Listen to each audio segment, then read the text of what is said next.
Elite teacher forced Maid's daughter to solve a math problem.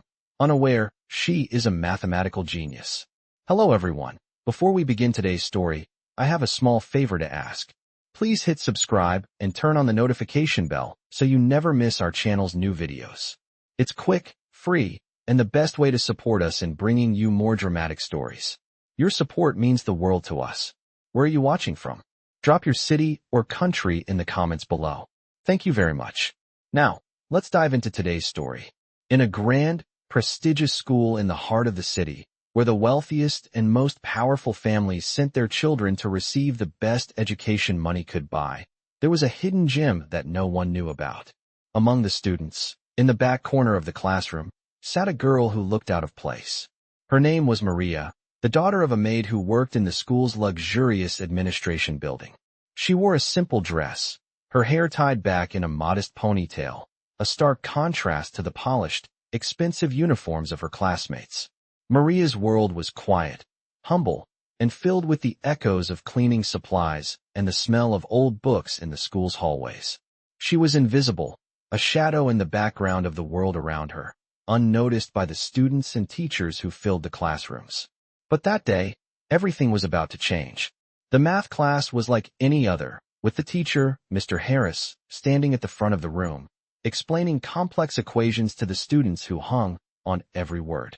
Mr. Harris was an elite educator, revered for his knowledge and strict methods. He was known to challenge even the brightest minds in his class, and today, he had a new challenge in mind. As he looked out over his students, he spotted Maria sitting in the back, her head down as usual, trying to avoid any attention. A smirk spread across his face as he thought about how he could prove just how difficult the problem he had prepared was. "Maria," he called out, his voice cutting through the room. "Why don't you come up here and solve this math problem for us?" The room fell silent. The students exchanged amused glances, some even chuckling. Maria looked up, her eyes wide with surprise. She had never been called on in class before. She didn't have the luxury of being noticed, let alone singled out in front of the entire class. Her heart raced, her palms sweating as she slowly stood up and walked to the front of the room. The blackboard seemed enormous, the chalk in her hand feeling foreign, heavy. Mr. Harris, confident that this problem would stump her, wrote a series of complex equations on the board, equations that even the top students struggled with. He turned to the class, his gaze sweeping over the students, daring them to question his decision. "Let's see how well our maid's daughter handles this," he thought, a faint smile on his lips. Maria stood frozen in front of the board, unsure of where to start. But then, something inside her clicked. She wasn't just the maid's daughter. She wasn't just a background character in someone else's story. She was someone who had spent countless hours reading through old math books at the library, someone who had a natural gift for numbers, a talent that she had never been able to show. Without hesitation, she took the chalk and began to solve the problem. The students watched in disbelief as Maria, with fluid precision, worked through the problem. Her movements were calm, deliberate, and confident. The complexity of the equations seemed to meld away under her touch. Each step was flawless, each answer correct. The room was so quiet you could hear a pin drop. Even Mr. Harris, who had been so sure of his challenge, stood speechless, his mouth slightly open as he watched Maria solve the problem with ease. The class, once filled with laughter and whispers, now sat in stunned silence. It wasn't just the speed with which she solved the problem. It was the elegance and simplicity with which she did it. Maria finished the problem and turned to face the class, her expression calm but proud. Mr. Harris stared at her, unable to comprehend what had just happened. The students, still in shock, slowly began to clap. It started as a hesitant, almost awkward applause, but soon it grew into a full, resounding cheer. The maid's daughter had just proven that true genius doesn't come from wealth or status. It comes from within. I was standing there, frozen in time, my heart racing, and the entire class still staring at me in disbelief. As I walked back to my seat, I could hear whispers and hushed voices all around. Some of the students were even shaking their heads, still trying to process what had just happened. Mr. Harris, the teacher who had once mocked me for being nothing more than the maid's daughter, was standing motionless, staring at the board. It was a moment of realization for him. For the first time, he saw me, not as the invisible girl in the back corner of the classroom, but as someone who belonged here, someone with talent and potential. The bell rang, signaling the end of the class, and the students slowly filed out, still casting glances my way. I sat quietly, trying to gather my thoughts. What had just happened? How had I gone from being the girl nobody noticed to the one who changed the course of the class? For a brief moment, I almost wished I could disappear back into the shadows. But I knew that wouldn't be possible anymore. The world had seen what I was capable of, and it couldn't be unseen. Later that afternoon, as I was cleaning the classroom after everyone had left, I could hear footsteps approaching. I turned around to find Mr. Harris standing in the doorway. He looked different now. His usual smug, confident expression had been replaced with something softer. He cleared his throat before speaking. "Maria, I wanted to apologize," he said, his voice unexpectedly humble. "I didn't realize who you were. I've made a mistake, and I want to make it right." I blinked, unsure of what he meant. Was this a dream? The teacher, the one who had always looked down on me, was apologizing? "You're a remarkable student," Mr. Harris continued, "and I should never have treated you the way I did. I underestimated you. I'm sorry. I didn't know how to respond. I had never expected this kind of acknowledgement." "Thank you," I finally said, my voice barely above a whisper. It felt strange, like I was hearing the words in my head, but not fully believing them. After a moment, Mr. Harris smiled and nodded. "I'd like to offer you a chance," he said. "There's a prestigious math competition coming up, and I'd like you to represent our school. It's time the world knows what you can do." I stared at him, wide-eyed. This was not something I had ever imagined would happen. A chance to compete, to show the world what I was capable of. This was my moment. "Thank you, Mr. Harris," I said, feeling a rush of gratitude and excitement. "I won't let you down." As he left, I stood there in the empty classroom, my mind racing. Could I really do this? Could I really compete at such a high level? For so long, I had hidden in the background, afraid of standing out. But now, it felt like everything had changed. I was no longer just the maid's daughter. I was someone with the potential to achieve great things, and the world was starting to take notice. I could hardly believe what Mr. Harris had just said. A chance to compete in a prestigious math competition? It felt like a dream, one that I had never dared to imagine. As I walked home that evening, the world seemed different. The weight of the day's events pressed on me, and for the first time in a long while, I felt something I hadn't experienced before: hope. The next few days were a blur. I spent every free moment I had at the library, poring over textbooks, solving problems, and practicing equations. The competition was approaching quickly, and I needed to be ready. Every time I solved a difficult problem, I could feel the doubt start to lift. I wasn't just a maid's daughter anymore. I was a mathematician in the making. As the day of the competition approached, the school's expectations were high. Mr. Harris had told the entire class about my new role, and while some of the students were supportive, others were skeptical. "What does a cleaning girl know about math?" I overheard one of the popular students say in the hallway. I felt a pang in my chest, but I shook it off. I had worked too hard to let anyone's doubt get in my way. The day of the competition arrived, and I walked into the auditorium with my head held high. The room was filled with students from the most prestigious schools in the area, each of them wearing their uniforms with pride. I was the only one who wasn't dressed in a school blazer, but I didn't care. I knew what I was capable of, and that was all that mattered. When the competition began, the questions came fast and hard. The other students worked quickly, scribbling answers on their papers, but I stayed calm. I read each question carefully, and with each one, I felt more confident. The numbers, the formulas, they all started to make sense in a way they never had before. It was as if the hours of practice and self-doubt had melted away, leaving only clarity. At the end of the competition, I sat back in my chair, exhausted but proud. I had done my best, and when the results were finally announced, I couldn't believe my ears. In first place, Maria, from Oakwood Academy, the announcer called out. I felt my heart stop for a second, and then a wave of disbelief washed over me. Had I really won? The applause that followed was deafening, and for a moment, I thought I might faint. But then I saw Mr. Harris in the crowd, his face beaming with pride. "You did it," he said, walking toward me after the ceremony. "You've shown everyone what you're capable of. I'm proud of you." I smiled, the weight of the moment sinking in. I had proven myself, not just to the students who doubted me, but to myself. The girl who had once been invisible had now become someone who could stand on the stage, and take the first place trophy in her hands.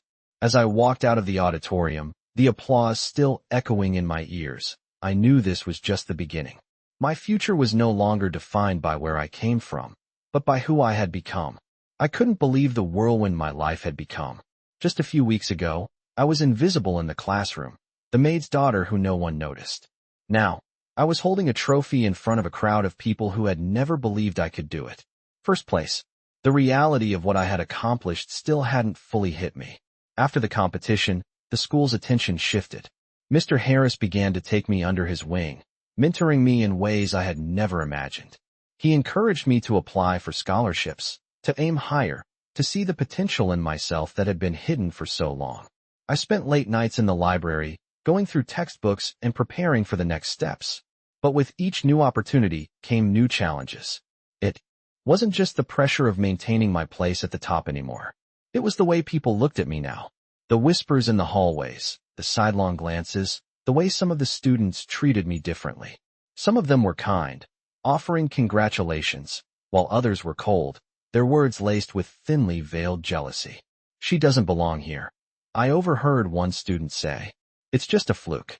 The hurtful words stung, but I pushed them away. I had bigger things to focus on now. One afternoon, while sitting in the cafeteria, I noticed a familiar face walking toward me. It was Sarah, one of the students from my math class who had always been friendly but distant. She stopped in front of my table, her expression hesitant. "Hey, Maria," she said softly. "I just wanted to apologize for the way I acted before. I didn't know." I raised an eyebrow, unsure of what she meant. She took a deep breath. "I didn't think you were capable of what you did. I underestimated you. And I'm sorry." I was taken aback by her sincerity.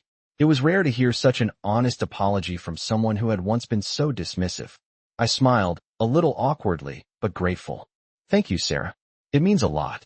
After that conversation, things started to change. More students began to approach me, offering congratulations or simply speaking to me as an equal.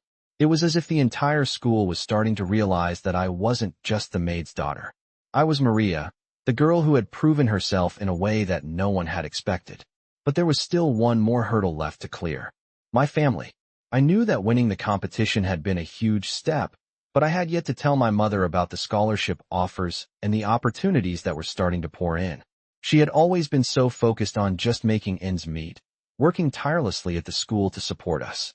I worried that she might not understand, that she might think I was getting too far out of reach, that my success would somehow drive a wedge between us. When I finally told her, sitting at our small kitchen table, her eyes filled with tears. "I knew you were special, Maria," she whispered, her voice thick with emotion. "I just never knew how much." In that moment, I realized that everything I had done, everything I had achieved, wasn't just for me. It was for her, too. We had come so far together, and this was just the beginning. I had never felt more alive, more determined than I did in that moment. The scholarship offers kept coming, and the pressure to choose the right path weighed on me, but I knew I couldn't go back to where I was. My mother and I, we had worked too hard to get here. I was no longer the girl who cleaned the hallways. I was a student with a future. As the days passed, I continued my studies, pushed forward by the knowledge that I had proven myself not just to the world, but to the one person who had always believed in me, my mother. But things weren't always easy. The whispers at school never fully stopped, especially from a certain group of students who still couldn't accept the fact that a maid's daughter had risen to the top. One afternoon, I was walking to my next class when I overheard a conversation between two students. "She doesn't deserve it," one of them said. "It's all just a fluke. She's not one of us." The words stung, but I kept walking, my head held high. I had worked too hard to let anyone's bitterness stop me. But just as I turned the corner, I heard footsteps behind me. "Maria." It was Sarah again. She caught up to me, breathless, and grabbed my arm. "You don't have to listen to them," she said. "I know what they're saying. But you've already proved yourself. You're better than all of them combined." Her words were like a breath of fresh air. It felt good to know that, at least, someone understood. "Thank you, Sarah," I replied, feeling a small but genuine smile spread across my face. As the weeks went by, I faced new challenges, each one bigger than the last. The scholarship offers meant I had to choose which path to take, and the weight of that decision felt heavy. I had always dreamed of going to a prestigious university, but I had no idea how to navigate the process. Thankfully, Mr. Harris continued to guide me, helping me fill out the applications and writing letters of recommendation. He even took me to visit some of the campuses, showing me what could be my future. The experience was overwhelming, but it also gave me a sense of purpose. I wasn't just going through the motions anymore. I was living my dream. The day the acceptance letters arrived was one of the most nerve-wracking days of my life. As I sat at the kitchen table, surrounded by envelopes from universities, my heart raced. My mother was by my side, her eyes bright with anticipation. I opened the first letter. My hands trembled as I read the words on the page. "We are pleased to inform you that you have been accepted." I let out a breath I didn't know I was holding. I had done it.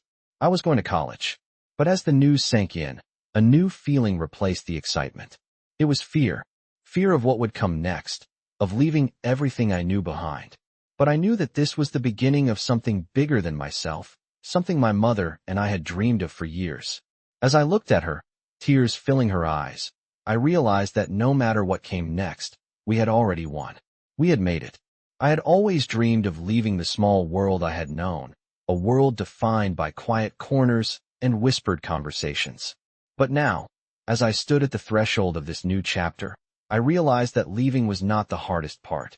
The hardest part was accepting that I was no longer the girl in the background. I was someone who had earned the right to be heard, to be seen. The first few weeks at the university were overwhelming. The campus was vast, the buildings towering over me, and the sea of students from all over the country felt like a constant reminder of how much further I had to go. I had always believed that the world outside would be different, but nothing prepared me for how difficult it would be to fit in. My classmates, most of them from wealthy families, seemed to glide through life with ease. They were confident, polished, and well-connected. In comparison, I felt like a fish out of water. I missed my mother, the small apartment we shared, and the quiet life we had built together. I missed the comfort of knowing exactly where I belonged. But even as the loneliness settled in, I refused to let it stop me. I knew I had come too far to turn back. The first test in my math class was coming up, and I was determined to do my best. I stayed up late, revising the materials, solving problems, and reviewing every concept. Mr. Harris had always told me that math was not just about finding the right answers, but about understanding the process, and I took that advice to heart. When the day of the test arrived, I felt prepared, but the nerves were still there. As I walked into the classroom, I saw the familiar faces of my classmates, all sitting confidently at their desks. I sat down at the back, just like I had in high school, and took a deep breath. The test was challenging, but I was determined. I worked through each question carefully, taking my time. It wasn't about speed or impressing anyone. It was about proving to myself that I was capable. When the test was over, I felt a sense of calm wash over me. I had done my best, and that was enough. A few days later, the results were posted. I had scored the highest in the class. It wasn't just the grade that made me proud. It was the realization that I had proven something to myself. I wasn't just the maid's daughter. I was a student at one of the top universities in the country, and I had earned my place. I knew that this was only the beginning. I still had so much to learn, so much to prove. But for the first time, I felt like I belonged. As I walked back to my dorm that evening, I smiled to myself. I had come a long way, but there was still so much more to go. I wasn't just dreaming anymore. I was living it. I had settled into the rhythm of university life, but something inside me told me I wasn't done yet. The challenges I had faced up until now, the skepticism and the doubt from others, had only made me stronger. But now, as I walked across the campus, the reality of my situation began to sink in. It wasn't just about proving myself anymore. It was about making sure that all the sacrifices, all the struggles my mother and I had endured, were not in vain. As the weeks passed, I found myself questioning my next steps. The pressure to perform academically was immense, and I knew I had to keep proving myself. But it was not just the academics that worried me. I started to realize that there were still barriers I had to break. At a prestigious university, I was one of the few students without the luxury of wealth. I didn't come from a long line of alumni or have access to family connections. My world was different, and sometimes that difference felt like a heavy weight on my shoulders. One evening, as I sat in the library, working on a research paper, I overheard a conversation that would change my perspective. Two students, sitting a few tables away, were talking about internships at major companies, about job offers and networking events they had access to. "I'm sure my dad will pull some strings for me," one of them said. "It's all about who you know, not what you know." I couldn't help but overhear, and the word stung. It wasn't the first time I had heard something like that, but for some reason, this time it hit me harder. I didn't have those connections. My mother couldn't pull any strings for me. We had no one in high places. It was just me. But even in that moment, something shifted inside me. I refused to let those words define me. I didn't need anyone to pull strings for me. I had already proven that I could achieve great things on my own. The next day, I found myself in Mr. Harris's office again, just as I had when I first started this journey. He looked up from his desk as I walked in. "Maria, what brings you here today?" he asked, a welcoming smile on his face. I took a deep breath and sat down. "Mr. Harris, I need your help. I've been working hard, but I don't know how to get to the next level. I don't have the connections the others have, and I don't know if I'm going to be able to make it." He leaned forward, his expression thoughtful. "Maria, let me tell you something. The ones who have connections often don't realize how hard they have it. They take things for granted. You, on the other hand, have something they don't. You've built your success from the ground up, and that's something no one can take away from you. Never forget that." His words struck me deeply, and for the first time in a long while, I felt a sense of clarity. I had come this far on my own, and no matter what happened next, I would keep going. I wasn't going to let anyone's privileges define my worth. I had earned every opportunity that came my way, and I wasn't going to stop now. The road ahead was uncertain, but I was ready. I had proven my worth, and now, it was time to prove that I belonged, not because of who I knew, but because of what I had done. I had come so far, but there was still so much more to do. With each day, the pressure of living up to the expectations I had set for myself and the dreams my mother had for me grew heavier. The uncertainty of the future loomed over me, but the fire inside me only burned brighter. The scholarship had opened doors, but now I needed to prove I was capable of stepping through them. The university had a career fair coming up, and the idea of networking with potential employers made me nervous. I knew that without connections, my chances were slim, but I had no intention of letting that stop me. I spent countless hours researching companies, perfecting my resume, and practicing my interview skills. When the day of the career fair arrived, I felt a wave of anxiety wash over me. The room was packed with students dressed in their finest clothes, each of them eager to make an impression. I, on the other hand, had no designer suit or polished connections to rely on. I had only my skills, my dedication, and the desire to make something of myself. As I walked around the booths, talking to recruiters and handing out my resume, I felt like an outsider. Most of the students seemed to have a better handle on the process, chatting effortlessly with company representatives.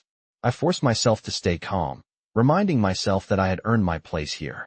It wasn't about who I knew. It was about what I could offer. Near the end of the fair, I found myself standing at a booth for a technology company.